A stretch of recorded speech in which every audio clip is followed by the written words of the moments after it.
ভারতের কাছে বাংলাদেশের হার ছাপিয়ে সাকিব ইস্যু। চেন্নাইয়ে কেন বল হাতে কম দেখা গেল সাকিবকে? কেন অশ্বিন জাদেজাদের মতো সাকিব হতে পারলেন না ইফেক্টিভ? ভারতের ক্রিকেট অ্যানালিস্ট সঞ্জয় মাঞ্জরেকার বলেছেন, ভারতের টপ অর্ডারে বাঁহাতি ব্যাটারের আধিক্য আর উইকেটে টার্ন না পাওয়াতেই নাকি সমস্যায় পড়েছেন সাকিব আল হাসান। বিস্তারিত রেদওয়ান শাওনের রিপোর্টে। It is swollen, it is rigid, there's no movement, there's no suppleness in it. ভাই অনেক কিন্তু ব্রেভ কোশ্চেন করছেন, মাশাআল্লাহ। Brave question. দেশের ক্রিকেটের সবচেয়ে বড় তারকাকে ছাড়াই কি সাজানো হবে পরের ম্যাচের পরিকল্পনা? প্রশ্ন শুনেই অধিনায়কের আটকে ওঠা, যেন এমন প্রশ্নের জন্য ছিল না কোনো পূর্ব প্রস্তুতি। খানিক হেসে জবাব দিলেন, ভাই অনেক কিন্তু ব্রেভ কোশ্চেন করছেন, মাশাআল্লাহ। প্রশ্নটা যে করা হয়েছে সাকিব আল হাসানকে নিয়ে। দেশের ক্রিকেটে তর্ক ছাড়াই যিনি সর্বকালের সেরা। তবে ওই যে বলে না, মহাকাশে থাকা নক্ষত্রেরও একদিন পতন হয়। ৩৭ পেরুনো সাকিব আছেন ক্যারিয়ারের অন্তিম সময়টায়।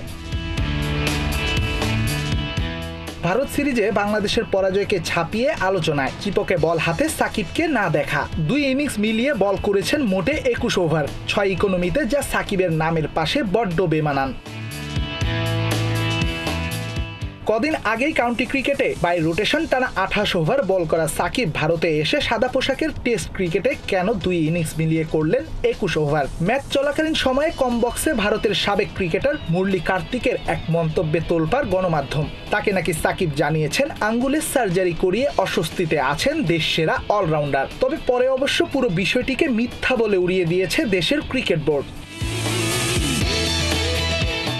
যদি তাই হয়, তবে ভারতের বিপক্ষে কেন অব্যবহৃত এই গ্রেটেস্ট অলরাউন্ডার? এর পেছনে অবশ্য বেশ কিছু কারণ তুলে ধরেছেন ভারতের ক্রিকেট অ্যানালিস্ট সঞ্জয় মাঞ্জরেকার। ভারতের টপ অর্ডারে অধিক বাঁহাতি ব্যাটার, আর উইকেটে টার্ন না থাকায় নাকি সমস্যায় পড়েছেন সাকিব আল হাসান। ভারতীয় দলে অনেক বেশি বাঁহাতি ব্যাটার থাকায় সেটা সাকিবের জন্য সমস্যা তৈরি করেছে। টপ অর্ডারে 6 জনের 3 জনই বাঁহাতি। জেসওয়াল, পান্থ, জাড্ডু 3 জনই বাঁহাতি আর দুর্দান্ত ব্যাটার। তাই কিছুটা চাপে ছিল সাকিব।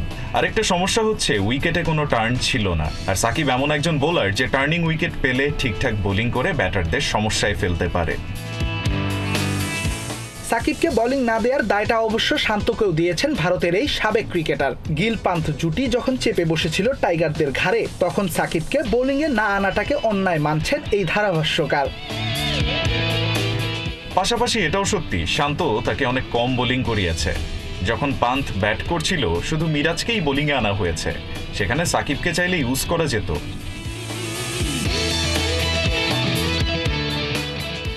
রেদওয়ান শাওন, ৭১।